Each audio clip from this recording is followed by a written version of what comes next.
It's impossible to avoid them. For decades, we've been surrounded by sweet and fatty foods, and the body has not been dealing well with these eating habits.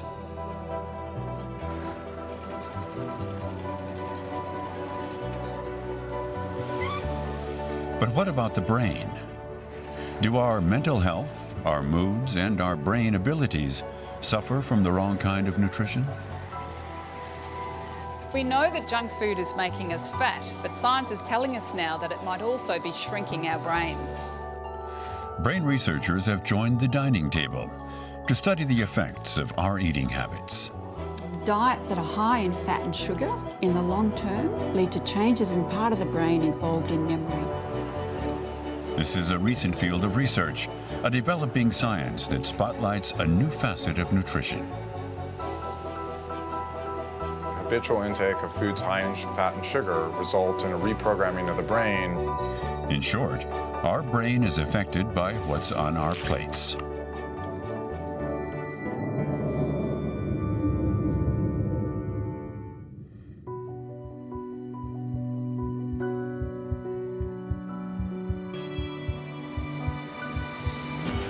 It all starts with our very first meals, even before birth.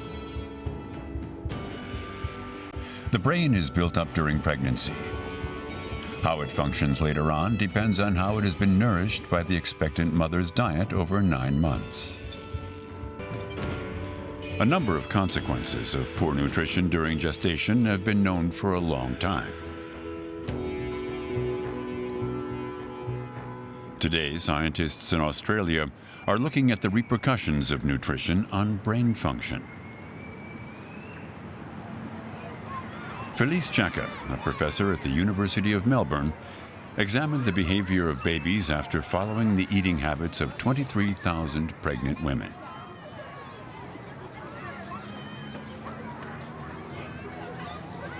We measured their intake of junk and processed foods. We measured their intake of the healthful foods, foods with lots of fibre and nutrients, etc. And then we looked at the emotional health of their children over the first few years of life, from 18 months to 5 years. Of course, taking into account things such as education, income, the mother's mental health, parenting practices, these sorts of things. And what we saw very clearly was that mothers who ate more junk and processed foods, so sweet drinks and salty snacks and, cakes, biscuits during their pregnancy, their children had more of these behaviours such as aggression and anger and tantrums. This disquieting correlation suggests that the mother's diet impacts the mental development of the baby, though the link remains to be demonstrated on the biological level. In any case, Felice Chaka is convinced. So what we also saw in this large Norwegian study is that the children's diets seem to be important as well, independent of what mum ate. If children were eating too much junk and processed foods or not enough of the healthful foods, they had more of these anger and aggressive type behaviours, but also sadness, anxiety, worry, nightmares. Since then, Professor Chaka's conclusions have been confirmed by studies in Spain, the Netherlands, and Canada. Excess fat and sugar are now in the sights of scientists working on the brain. Excesses and deficiencies. Junk food is often low on essential nutrients, so it leaves the body, and especially the nerve cells, lacking.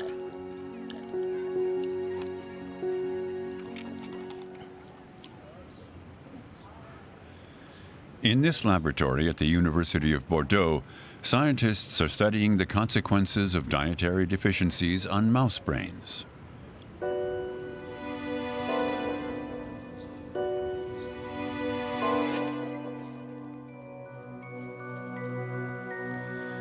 This experiment is used to measure anxiety. The animal has the choice between exploring the lighted area or hiding in the shade. A normal mouse takes the time to examine the lighted area. But this animal was deprived of omega-3 fatty acids during its development. Omega-3s are called good fats due to their benefits to the heart and arteries. Instead of exploring the environment, the mouse takes refuge in a dark corner. It's stressed, anxious. The experiment has been reproduced many times on dozens of mice. For researchers, this strange behavior can be simply explained. Without omega-3 fatty acids, the brain does not develop and function normally. They're needed because the brain's gray matter is 90% fat, which it cannot produce itself. The brain is the organ after adipose tissue that's the richest in polyunsaturated fatty acid, or omega-3. So omega-3 is indispensable because the body cannot make it. We have to ingest it. It has to come from the diet. Oily fish, organ meat, vegetable oils, and seeds and nuts such as almonds have long been the main sources of omega-3 for humans. But these foods have become scarce in the cuisine of industrialized countries. The amount of omega-3 that enters the brain is crucial for making brain cells more efficient, because when these fatty acids are incorporated into the membranes of nerve cells, they improve their electrical properties. In omega-3 rich neurons, the signals propagate faster. The network is more efficient. Depriving the brain of omega-3 is linked to a risk that it will function less well. The general population is deficient in omega-3. We have insufficient intake of omega-3, so it's important to pay attention to it, especially in the prenatal developmental period. During this period, omega-3 embeds itself in massive quantities into the brain. Also in adolescence, when there's often a change of food, and during aging, where the incorporation into the brain of omega-3 tends to be less effective, so we must increase its intake.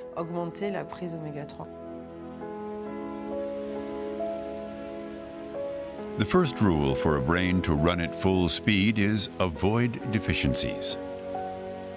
But good nutrients and a varied diet should be available. What happens to neurons when meals are poor and, above all, always the same? That is a problem that is now affecting the wild-living European hamster, which thrived for a long time in the plains of France's Alsace region.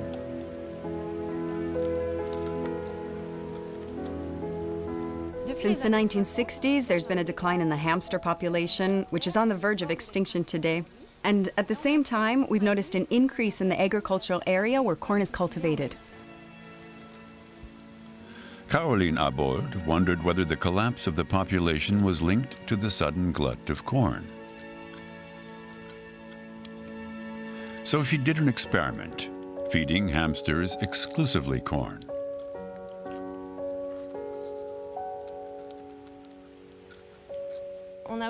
During breeding, we observed behavioral disturbances in females, which resulted in hyperaggression and hypersensitivity as soon as there was noise in the room.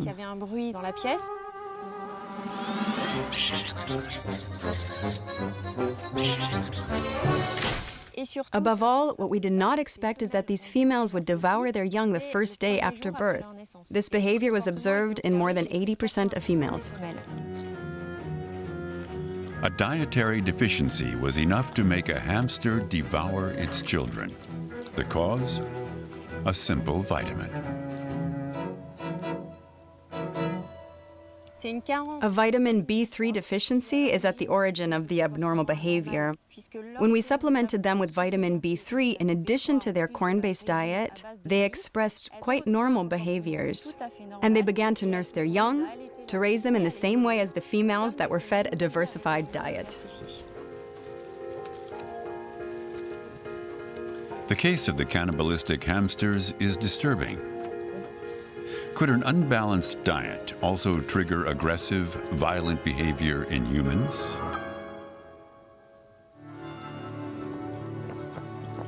Ab Zaalberg is a clinical psychologist and political advisor to the Dutch Ministry of Justice. His specialty? Nutrition and crime. He's convinced that enriching food with vitamins, fatty acids, and minerals can reduce aggression. It's a hypothesis that is difficult to test in normal life because so many factors and circumstances can influence our behavior and our impulses. In order to study nutrition without the influence of the many parameters, he chose prisons as a nearly ideal setting. Here, in the Netherlands, we conducted a study of young prisoners in 8 different prisons. For 3 months, we gave them vitamins, minerals, and fatty acid supplements. And then we looked at the effect on their behavior. We measured it in 2 different ways. First, we asked the detainees how aggressive they were, and we asked the supervisors for their views on the issue. Above all, we looked at the incident log, the number of times detainees were punished, and we saw that solitary confinement had fallen dramatically.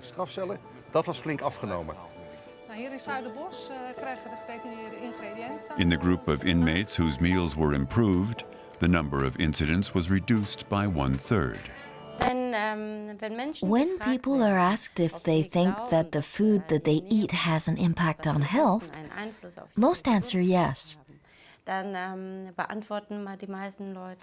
when asked if diet can also influence thoughts and decisions, very few people are willing to believe this is the case. Das können sich viele Leute nicht vorstellen. However, at the Institute of Psychology of the University of Lübeck in Germany, Professor So-Young Park has, for the first time, proven it. Her work reveals the mechanism by which food could influence our thoughts. And for that, the researcher has developed a rather original experiment.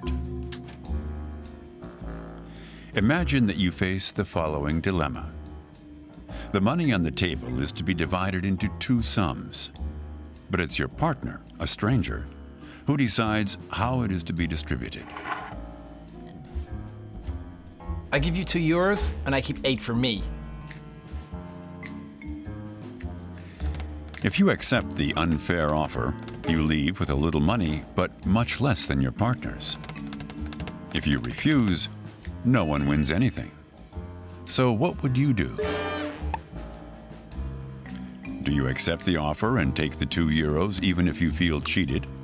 Or do you refuse and leave with empty pockets, but your head held high? Well, it turns out, surprisingly, that whether you'll take the money or not depends on what you've just eaten.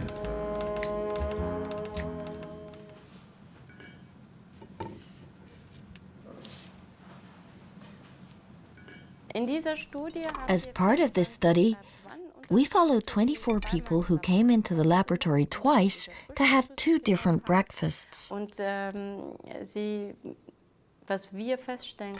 We found that the same person made completely different decisions based on what they ate in the morning.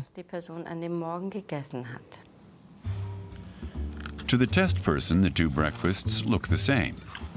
In reality, one is far more protein-rich than the other. The ratio of protein to sugar is the only parameter that changes. A few hours after the meal, the subject takes several tests on a computer. Today, he accepts the offer. His self-interest outweighs his anger at the unfairness, and he will leave with a little money in his pocket. Last week, he mainly refused and won almost nothing.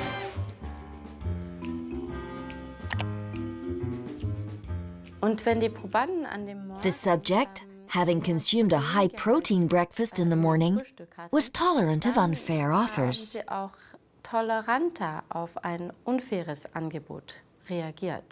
Conversely, the subject who consumed a high-carbohydrate breakfast was less tolerant in the face of unfair offers. On average, the subjects who had little protein rejected unfair offers twice as often. But how can this surprising result be explained? In their search for biological evidence for this observation, the scientists carried out blood tests. We will send the blood to the laboratory for analysis. We will measure the level of hormones and amino acids in the blood. For hormones, we are interested in insulin, cortisol, adrenaline, and adrenocorticotropic hormone.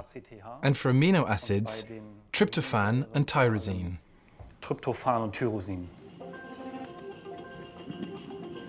Of these substances, the most important is tyrosine. The amino acid is one building block of a protein that is key to brain function, dopamine. This molecule ensures communication between neurons involved in motivation and risk-taking. The results of the blood analysis show that subjects with higher levels of tyrosine in their blood are more willing to accept the unfair offer.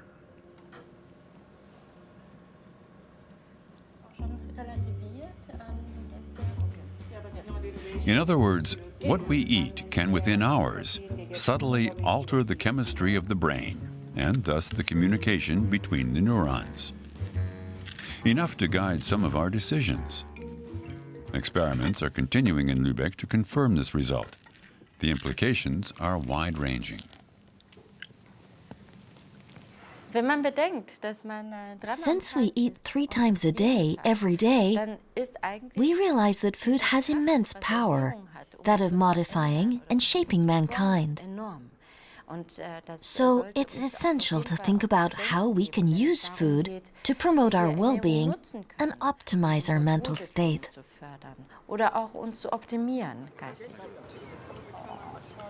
Not only does an unbalanced diet affect our brain functions and behavior, and our meal plan interfere with daily decisions, it also becomes increasingly clear that diet plays a decisive role in our mood and possibly mental health.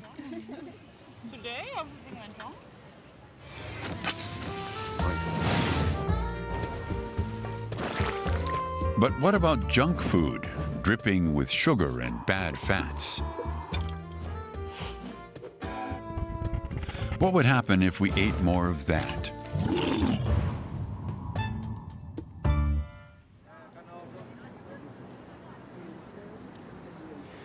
This is the focus of research here in Australia at the University of Sydney.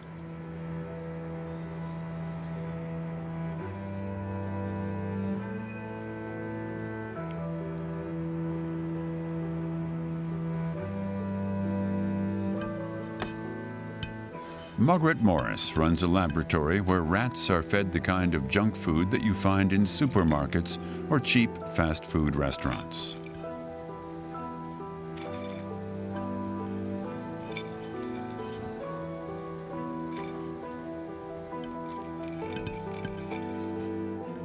Our experiments use a range of Western foods of the type eaten by all of us. So we feed our rats meat pies, chips, cakes and biscuits, the sorts of foods that are readily available and cheap. So we are modelling the Western world. The first consequence of this diet, the rat doubles its food rations. The animal never seems satiated, but that's not the most surprising outcome.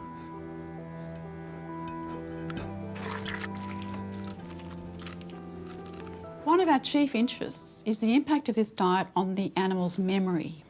And we can measure this easily in the rat using a task known as the novel object and novel place task. In this test, the researcher places objects in the rat's cage. The animal comes over immediately to examine them. Rodents are very curious by nature. Once it's completed its examination and memorized its surroundings, it's temporarily removed. We then place the animal in the arena with one object that's been shifted.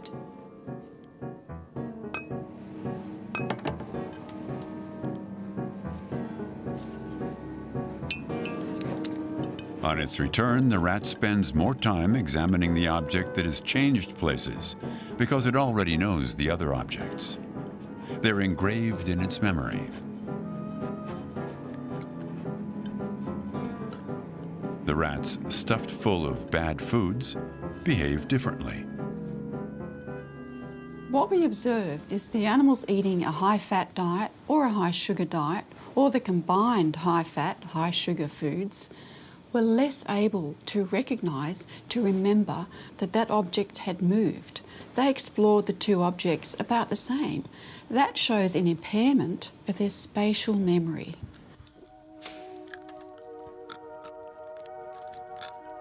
The overfed rats have not only damaged spatial memory, but also other malfunctions that sound a warning signal for the scientists.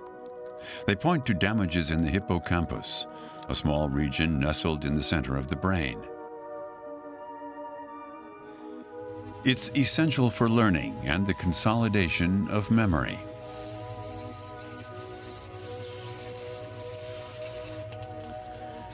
Recent studies show that in humans, a too energy-rich diet also interferes with the hippocampus. We see, for example, that the quality of people's diets is related to the size of their hippocampus, to the size of their grey and white matter volume, and there's starting to be intervention studies. So, for example, we see that only 4 days on junk food type diet will have an impact on cognitive functions that are related to the hippocampus. Margaret Morris is now seeking to understand how sugary and fatty foods disrupt the brain of her rats to the point of affecting their performance. She has a hypothesis, namely, eating too much fat and sugar triggers an inflammatory reaction that spreads to the neurons.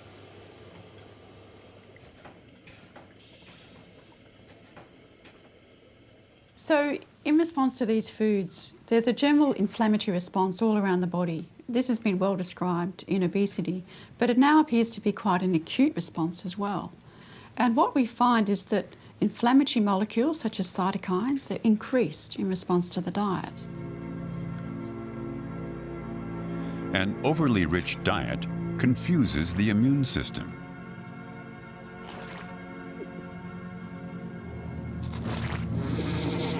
It responds by triggering an inflammatory reaction, especially in fatty tissues. Our fat masses release substances that then propagate this inflammation throughout the body. Neurons were thought to be spared this effect behind the protective blood-brain barrier, the semi-permeable membrane that separates the circulating blood vessels from the brain. So there's increased inflammation in the whole of the body, and we think that this may spread to the brain. That's because the blood-brain barrier, which normally protects the brain from inflammatory molecules, may be impaired, in fact, by the diet and become leaky, allowing traffic of molecules into the brain. The inflammation infiltrates the meninges and then triggers a surprising phenomenon. In her laboratory, Sophie Ley has shown in her overfed mice that certain immune cells in the brain, the microglial cells, begin to devour neurons. These microglial cells within the brain are important because they can eat dead neurons. But when they're deregulated, especially in a situation of unbalanced nutrition, they start to eat neurons that are alive. Therefore, by consuming these neurons in excessive numbers, eventually they will destroy or participate in the destruction of neural networks. That includes neurons that are alive and that should be functional. This reaction of the microglial cells could be filmed in vitro. The images show how energetically they move. The red objects are fragments of neurons that they ingest. In an obese mouse, the activity becomes frenetic. This phenomenon is suspected of significantly affecting the functioning of the brain.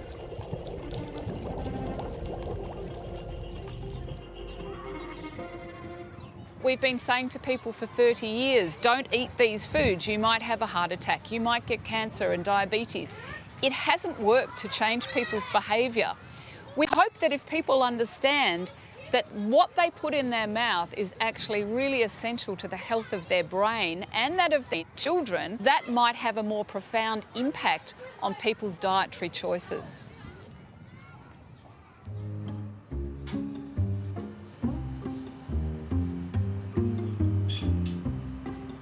Microscope, micromanipulator, and ultra-sensitive recorder.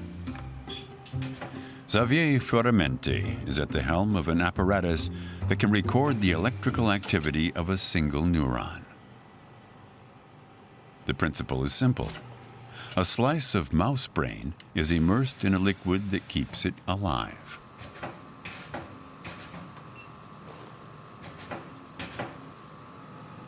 The researcher approaches it carefully with an electrode. It's a meticulous operation. Here I go down the pipette in the slice of brain. And now we will approach this recording pipette near the neuron to make contact. That's it, we made contact. And now we will be able to measure the electrical activity of the neuron.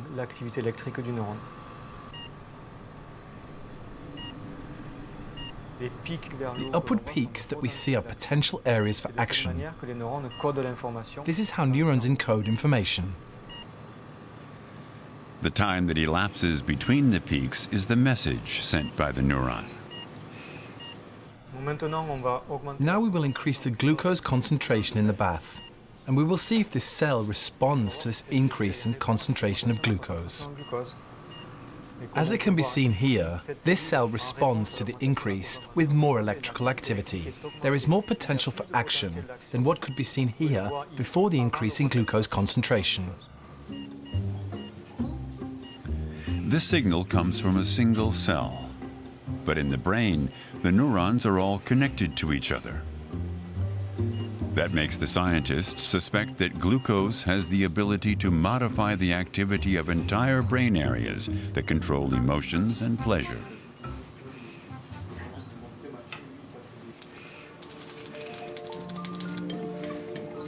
Is this how sugar ensures its grip on our will? This is, for the moment, only a hypothesis.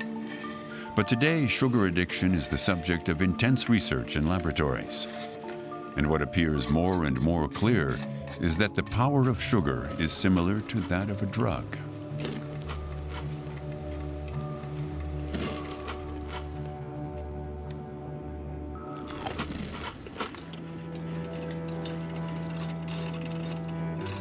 Serge Abmet is one of the first to provide proof with a very simple experiment. Step 1, he raised rats, giving them cocaine and sugar. Then, after weeks of this diet, he presented the animals with a choice.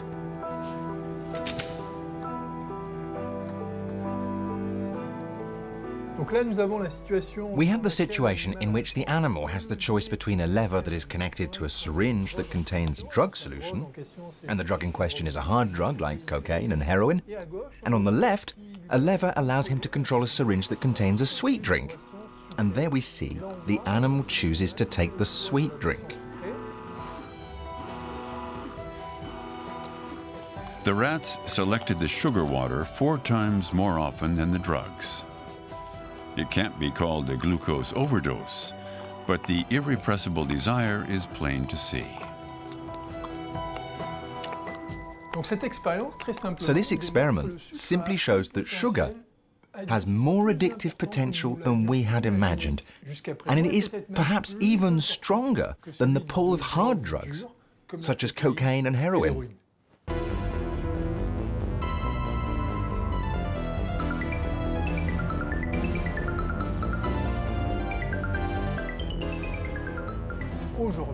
Today, we live in a food environment that's a little crazy. We find sugar in a lot of foods, as we would expect, in sugary drinks. But we also find sugar in foods that are not meant to be sweet, such as ham or soup. We could cite other examples, but it's adding sugar to these foods that contributes to the fact that we make people addicted to it without them knowing it.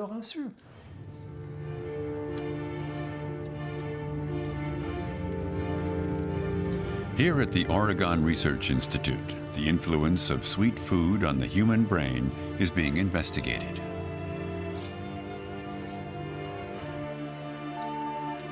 What this program of research has revealed is that habitual consumption of energy-dense food alters your neural circuitry in exactly the same way of consumption of drugs of abuse. Eric Stice recruited about 100 students, half of whom regularly eat ice cream, while the others never eat it. They all came to the laboratory to drink a milkshake inside an MRI device and give the researchers a peek into their brain activity. Great, Casey. So what we're going to do today is give you chocolate milkshake and record the brain activity in your entire brain as you receive and anticipate receiving chocolate milkshake to look at the neural basis of consuming energy-dense foods.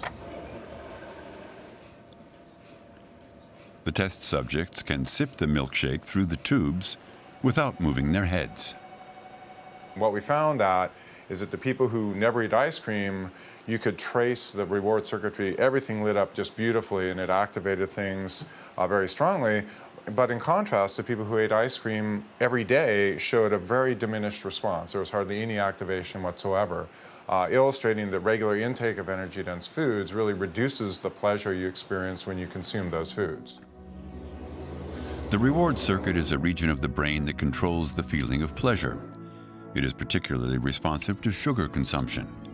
But eating too much ends up weakening its responsiveness, so that at the same dose, the sensations of pleasure are ultimately reduced.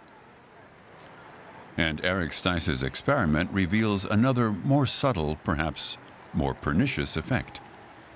After a diet too rich in sugar, the brain becomes hypersensitive to images of food.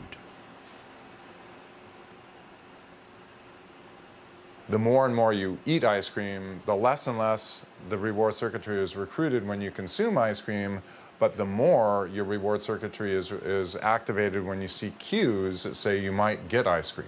So your reward circuitry fires up when you see an ice cream store as you're driving down the street, or you see a commercial for ice cream on the television, and the reward circuitry activates much more for people who eat ice cream all the time than it does for people who don't. And that prompts eating in the absence of hunger that drives obesity and weight gain. This direct influence of food on our brain plays a crucial role in the famous Mediterranean diet that has the scientists excited. The traditional Mediterranean diet is really high in a diverse range of plant foods, so lots of different leafy greens and different coloured vegetables, but also fruits. Very importantly, legumes, so this is your beans and lentils and chickpeas, nuts and seeds, fish, and of course olive oil. Olive oil is a very important component of the Mediterranean diet. And we think that that diversity leads to more diversity in the gut microbiota, the microbiota that live in our gut. And that diversity in the gut has been linked to good health outcomes.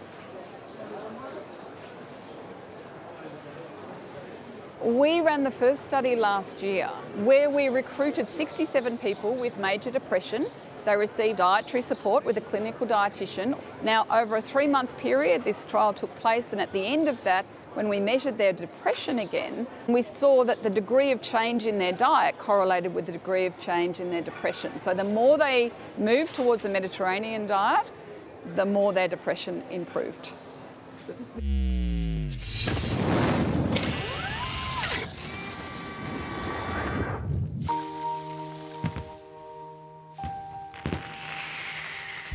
Using diet to serve the brain. It's an idea that's catching on.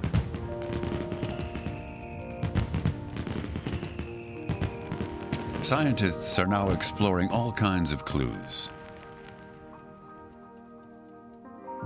Spices used for centuries in traditional Indian medicine are now being studied in labs for their benefits for mental health.